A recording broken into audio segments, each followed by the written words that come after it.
Pembalasan istri sah. Assalamualaikum warahmatullahi wabarakatuh. Apa kabar Bunda? Semoga Allah selalu memberikan kebahagiaan. Maaf ya Bun, telat uploadnya, sedang ada beberapa kesibukan. Tiba-tiba ponsel suamiku berdering di tengah malam.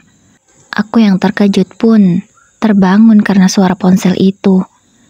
Karena penasaran siapa yang menghubungi suamiku tengah malam, aku segera mengeceknya. Karena akhir-akhir ini juga entah mengapa, aku merasa ada sesuatu yang aneh dari suamiku. Tapi sayang, HP-nya di password. Namun, ponsel Mas Gio bisa dibuka dengan sidik jari. Dengan perlahan, aku menempelkan jempol Mas Gio ke arah ponselnya, sehingga ponsel itu bisa terbuka. Untunglah, Mas Gio tidak sadar dan masih tetap tidur pulas. Setelah ponsel itu berhasil terbuka, aku segera mencari tahu siapa yang menghubungi Mas Gio malam-malam begini. Aku segera membuka aplikasi hijau milik Mas Gio. Ternyata kontak yang bernama Jamal yang menghubungi suamiku malam begini. Aku juga melihat kontak-kontak lainnya. Semuanya nama laki-laki. Tidak ada yang mencurigakan. Aku merasa tenang. Tapi tunggu. Saat aku membaca chat dari kontak yang bernama Jamal, aku merasa agak aneh. Sebab kontak bernama Jamal itu memanggil suamiku dengan sebutan sayang. Karena penasaran, aku segera membuka chat mereka. Betapa syoknya aku. Karena ternyata kontak bernama Jamal itu bukan seorang pria, melainkan wanita. Tidak mungkin suamiku itu suka sesama jenis. Karena jelas orang yang chatting dengan Mas Gio itu perempuan. Aku juga melihat apa saja yang mereka bicarakan di chat itu. Sangat vulgar sekali. Mereka membahas hal-hal orang dewasa. Aku sangat syok. Seketika air mataku luruh. Aku menangis tanpa suara. Aku membaca semua isi chat mereka. Semua itu berhasil membuatku hancur. Tak hanya chat saja, ada juga foto-foto panas yang mereka berdua lakukan. Dan sepertinya memakai HP dari wanita itu dan dikirim ke HP Mas Gio. Aku segera screenshot semua chat itu, lalu kukirim ke ponselku dan segera menghapusnya. Tak lupa juga foto adegan mereka sedang kuda-kudaan juga kukirim ke ponselku. Suatu hari nanti akan kujadikan semua itu sebagai barang bukti untuk menggugat Mas Gio ke pengadilan. Tak hanya foto saja, ada juga video yang mereka sengaja rekam sendiri. Aku benar-benar jijik. Aku tidak menyangka, ternyata suami yang selama ini kuanggap baik, melakukan hal setega ini dan sejauh ini dengan perempuan lain. Saat aku masih fokus menyalin semua barang bukti itu, orang yang bernama Jamal itu mau WA lagi. Sayang, kok cuma dibaca aja sih chatnya? Apalagi ada istrimu? Tanyanya pada Mas Gio. Jadi wanita itu tahu kalau Mas Gio punya istri? Lalu kenapa dia masih tetap mau menjalin hubungan dengan suami orang? Benar-benar wanita murahan, wanita jalang. Batinku dalam hati. Setelah semua barang bukti aku dapatkan, aku mematikan lagi ponsel Mas Gio dan kuletakkan lagi pada tempatnya. Aku segera keluar kamar dengan perlahan. Aku pindah ke kamar sebelah. Kamar ini adalah bekas kakaknya Mas Gio. Dia sudah menikah dan ikut dengan suaminya. Aku tidak sanggup sekamar dengan suamiku yang ternyata sudah mengkhianatiku sampai sejauh ini. Padahal selama ini aku menganggap keluargaku baik-baik saja. Suamiku tidak pernah menuntutku soal anak. Iya, aku sudah menikah selama 3 tahun.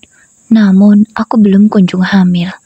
Kupikir suamiku orang yang sabar dan menerima kekuranganku. Tapi, tidak kusangka, di belakangku dia melakukan hal sejahat ini. Aku memang didiagnosa PCOS, sehingga sulit untuk hamil. Dan Mas Gio mengatakan bahwa dia akan menerima keadaanku apapun itu. dan dia tidak pernah menuntutku soal anak. Kupikir dialah suami yang paling sempurna, suami yang tidak pernah menuntut padaku. Bahkan karena hal itu, aku sampai rela memakai uang hasil kerjaku untuk memenuhi kebutuhan rumah, sedangkan uang hasil kerja suamiku sendiri dipakai untuk menyenangkan ibunya, dan sisanya aku tidak tahu kemana. Saking bodohnya aku, bertahun-tahun aku melakukan hal itu, menggunakan uang gajiku untuk keperluan rumah, dan aku tidak pernah mendapatkan nafkah dari Mas Cio. Semua ingatan-ingatan di rumah tanggaku berputar-putar di kepalaku. Aku mengutuki diriku sendiri karena terlalu percaya dan terlalu cinta pada suamiku. Aku memang selama ini selalu menaruh kepercayaan pada Mas Cio. Aku tidak pernah berpikir yang aneh-aneh tentangnya. Setiap hari, Mas Cio juga selalu romantis, meskipun keadaan rumah tangga kami sedang diuji soal keturunan. Kupikir semua itu memang nyata dan tulus, tapi ternyata hanya sebagai penutup dosanya saja. Untuk menenangkan dan menguatkan hati, aku segera mengambil air wudhu dan melaksanakan sholat 2 rakaat. Kutumpahkan seluruh kesedihanku pada Sang Maha Pemilik hati. Kucurahkan isi hatiku padanya. Aku tidak tahu harus bercerita pada siapa lagi, kalau bukan pada Sang Maha Kuasa. Di rumah ini, aku sendiri. Aku tidak memiliki siapapun yang mendukungku. Ibu mertuaku, adik iparku, ayah mertua, mereka sama saja. Selama ini hanya memanfaatkan aku. Dulu sebelum menikah, aku memang sangat disanjung oleh keluarga suamiku ini. Mereka tidak pernah menyalahkanku. Malahan mereka selalu memujiku di setiap waktu. Dan setelah aku menjadi istri dan menantu dari mereka, sifat asli keluarga suamiku perlahan-lahan mulai terlihat. Sejak aku menginjakkan kaki di rumah ini, ibu mertuaku langsung menyuruhku ini dan itu. Aku tidak pernah mempermasalahkan hal ini sebelumnya, karena aku pikir dan aku menganggap bahwa ini baktiku kepada keluarga suamiku. Namun, setelah aku tahu kelakuan suamiku yang sebenarnya, aku baru sadar. Dan aku baru sadar setelah 3 tahun berlalu. Setelah puas menangis dan mencurahkan isi hati, aku ketiduran di kamar kakak iparku itu. Aku terbangun di subuh hari. Aku segera mengambil wudhu dan sholat subuh. Kemudian, aku berdiam diri di dalam kamar. Aku tidak mau masak seperti biasanya. Mulai hari ini dan seterusnya, aku tidak mau lagi dimanfaatkan dan menjadi budak oleh mereka. Aku sudah sadar sekarang, kalau selama ini aku hanya dimanfaatkan. Kamu bodoh, Mia. Kamu terlalu polos. Bisa-bisanya selama 3 tahun lebih, kamu dimanfaatkan oleh suami dan keluarganya. Tapi kamu tidak menyadarinya sama sekali. Saat aku masih merenung dan melamun, memikirkan nasib rumah tanggaku, tiba-tiba, pintu kamar ini digedor dengan sangat kerasnya.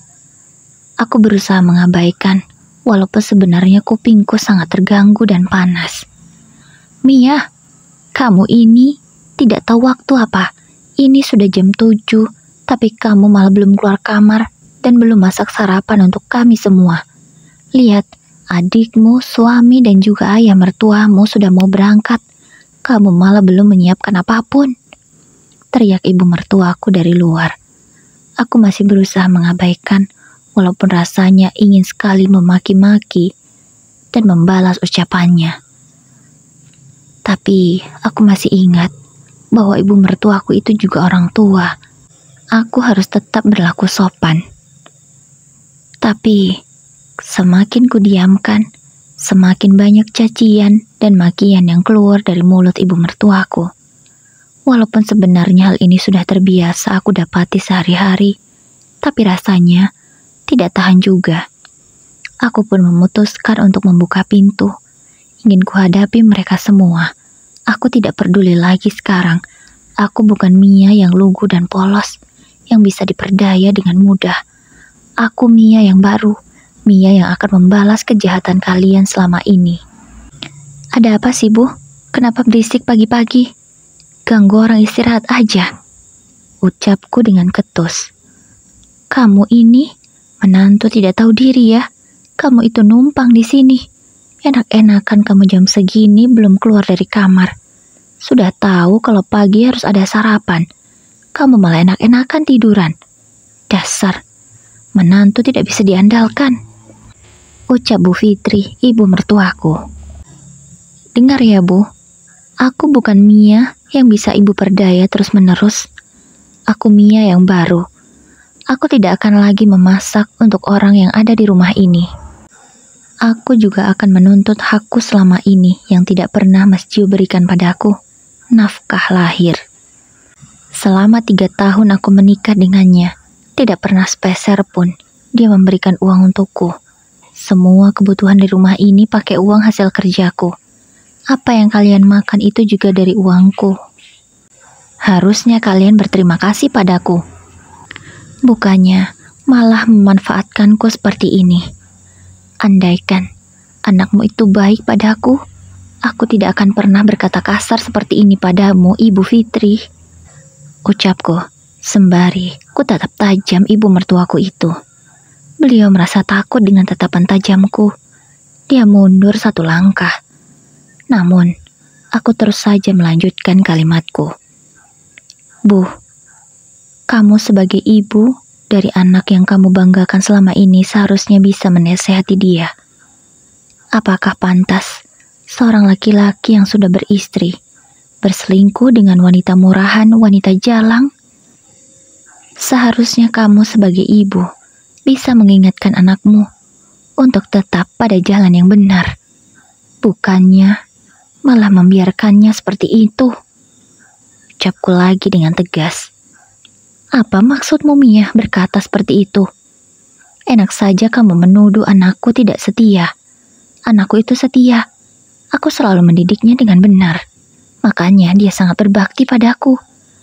Kamu itu di rumah ini hanya menumpang. Wajar saja kalau suamimu tidak pernah memberimu uang. Karena untuk tinggal di rumah ini saja sudah bayar mahal. Jadi tidak perlu lagi lah suamimu memberimu uang. Toh kamu juga kerja. Uangmu juga cukup kan untuk memenuhi kebutuhan kita semua di sini. Jadi tidak perlulah kamu menuntut seperti itu. Sangat perhitungan sekali. Ibu mertuaku malah menjawab seperti itu. Aku merasa semakin geram. Bisa-bisanya wanita parubaya itu tidak sadar diri dan tidak tahu malu. Jadi menurut ibu, aku yang dinikahi oleh Mas Gio hanya digunakan untuk memuaskan nafsunya saja dan menjadi sumber keuangan kalian dan tidak berhak mendapatkan hakku sebagai seorang istri? Ibu tahu agama tidak? Mas Gio itu wajib memberiku nafkah, Bu. Tapi selama ini dia tidak pernah melaksanakan kewajibannya itu. Sudah berapa banyak dosa yang dia tanggung selama menikah denganku. Tidak pernah memberiku nafkah. Kupikir kebaikan yang Mas Gio tunjukkan adalah cintanya yang tulus padaku.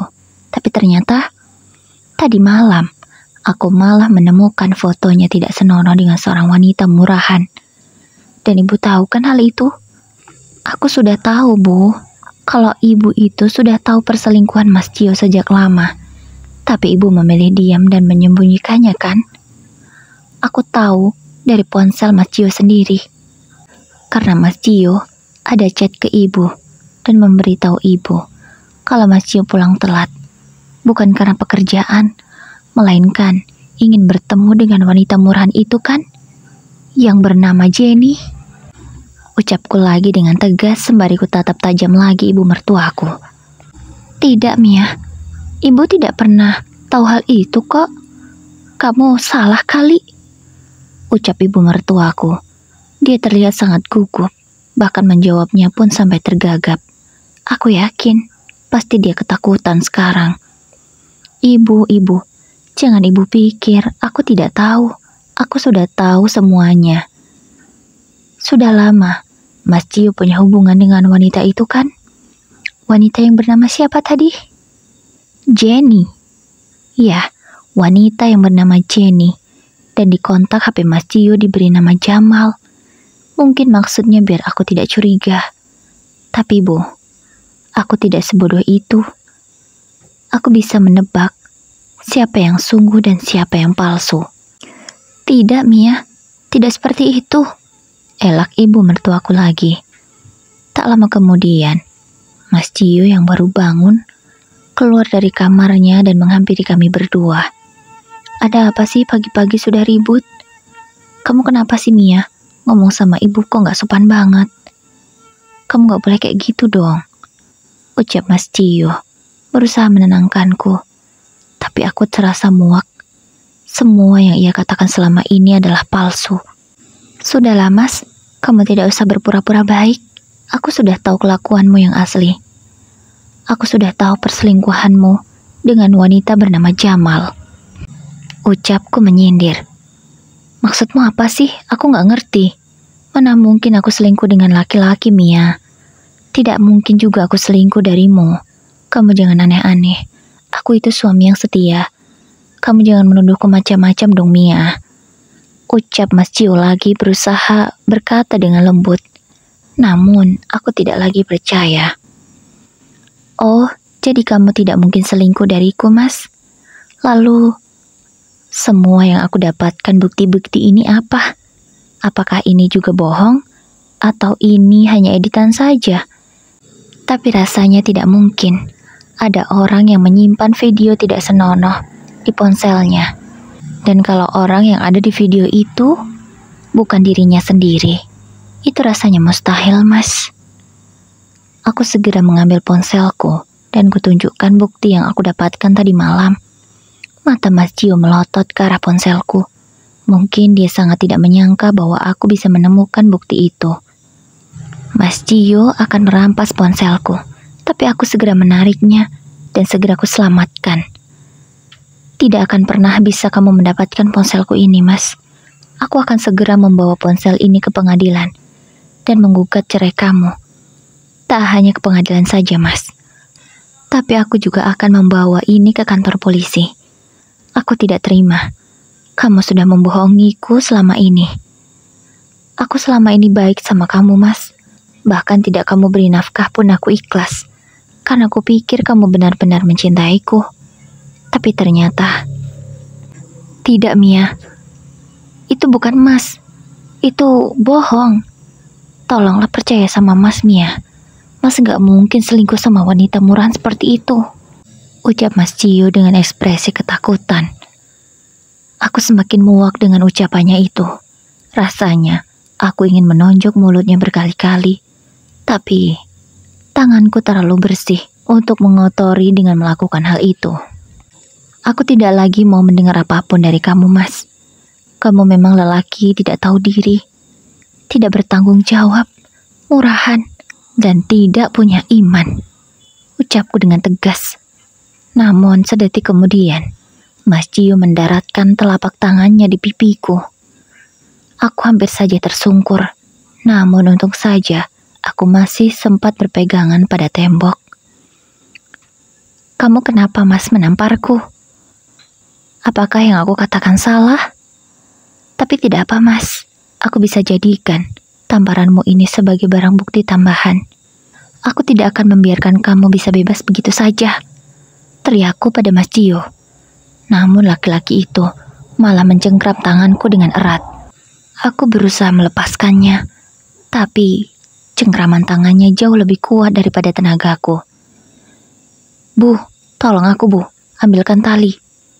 Kita jangan biarkan wanita ini keluar dari rumah kita. Bisa bahaya kita semua, Bu, ucap Mas Cio pada ibunya.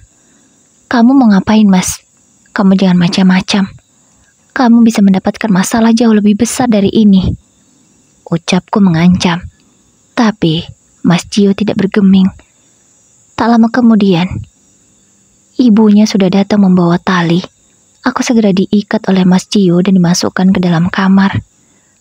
Kaki dan tanganku sudah diikat. Kemudian aku dikunci di dalam kamar itu. Ponselku juga langsung diambil. Aku sudah pastikan semua barang bukti itu akan hilang, karena Mas Cio tahu password ponselku. karena aku memang belum sempat menggantinya. Aku lupa.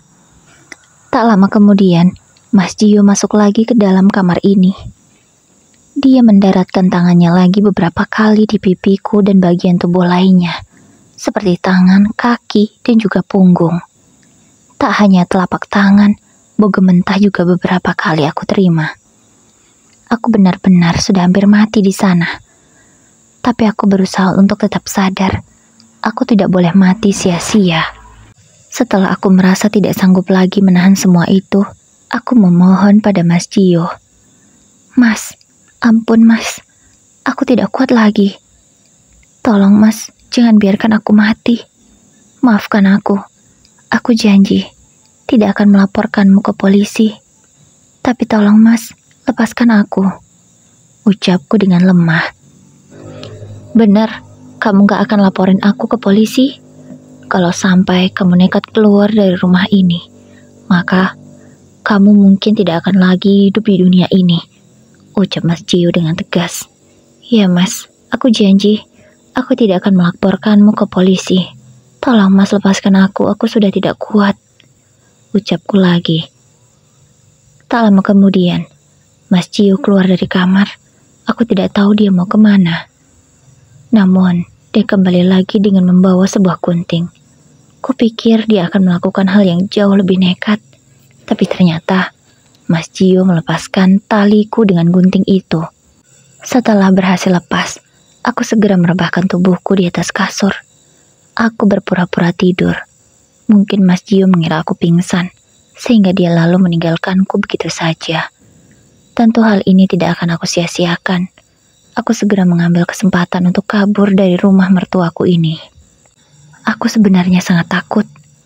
Namun, aku tidak boleh mati di sini. Aku harus memberi mereka pelajaran.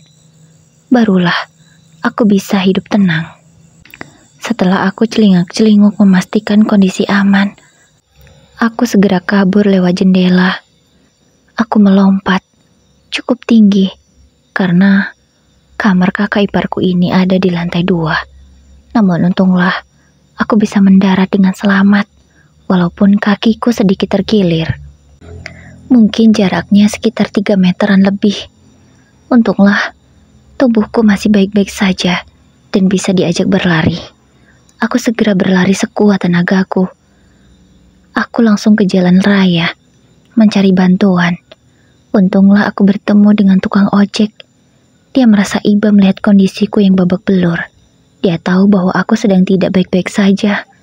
Pak, tolong saya, antarkan saya ke kantor polisi, ucapku sembari terbata-bata, karena nafasku juga sampai tersengal-sengal, sebab berlari.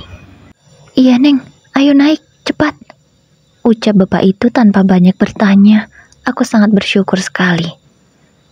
Sekitar 15 menit, aku baru sampai di kantor polisi. Aku langsung masuk dan memanggil-manggil polisi. Mereka pun langsung keluar. Ada 3 orang polisi yang menemuiku. Melihat kondisiku yang sangat memprihatinkan, mereka mengajakku duduk dan memberiku minum. Setelah aku agak tenang dan bisa bercerita, aku menceritakan keadaanku pada mereka. Kuceritakan semua yang terjadi dari A sampai Z. Setelah selesai memberi keterangan, aku langsung diarahkan untuk visum. Setelah visum selesai, laporanku pun langsung diproses. Aku juga mendapatkan perlindungan dari pihak kepolisian. Di kota ini, aku tidak punya siapapun. Orang tuaku semuanya di kampung. Beberapa jam setelah aku melaporkan kejadian ini, kepolisian sudah berhasil menangkap keluarga suamiku. Ya, tidak hanya ibu mertua dan juga suamiku yang ditangkap, tapi adik ipar dan ayah mertua juga ditangkap. Mereka akan dijadikan saksi. Kebesokan paginya, aku dipertemukan oleh Mas Gio. Dia berkata padaku, katanya kamu janji tidak akan melaporkanku ke polisi. Tapi kenapa kamu melakukan ini? Ucap Mas Gio dengan penuh emosi. Kamu pikir aku bodoh, Mas? Siapa sih yang mau disiksa dan tidak melaporkan hal ini ke polisi? Hanya manusia yang bodoh saja. yang bisa melakukan hal itu. Tapi bukan aku, Mas, orangnya. Sudah cukup selama ini kamu menyakitiku. Tidak lagi. Aku akan pastikan kamu membusuk di penjara ini. Ucapku dengan tegas. Kemudian ku tinggalkan Mas Cio. Ibu mertuaku juga sudah ditahan. Karena dia juga ikut membantu Mas Cio dalam menyiksaku. Adik ipar dan ayah mertua sudah dipulangkan karena mereka hanya sebagai saksi. Tak lama kemudian, selingkuhan Mas Cio, wanita yang bernama Jenny, juga sudah ditangkap. Karena aku juga melaporkan mereka berdua atas pasal perzinahan. Iya, semua pasal yang bisa aku laporkan, karena aku ingin para pelaku itu lebih lama mendekam di penjara. Aku tidak ingin mereka hanya beberapa tahun saja dihukum.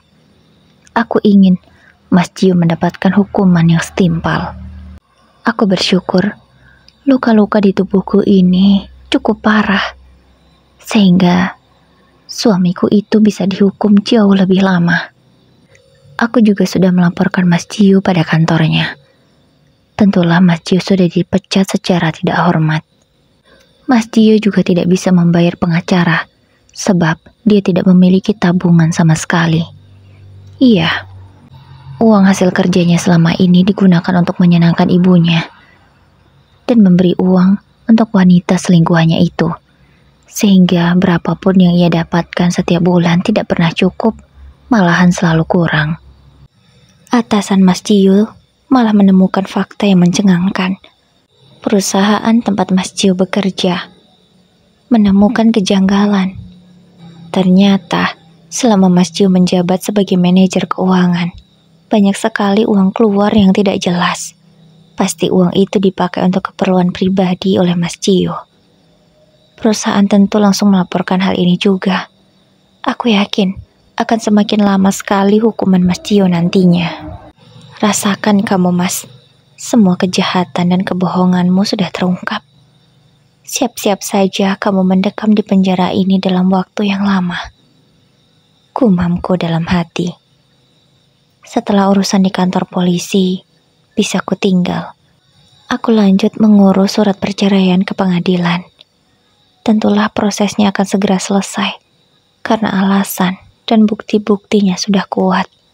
Apalagi Mas Cio kini sudah ditahan.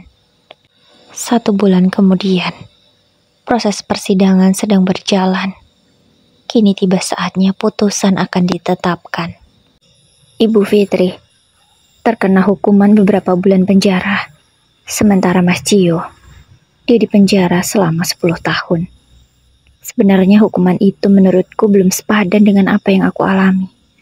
Tapi setidaknya, Mas Cio akan merasa jera dengan apa yang dia perbuat sendiri.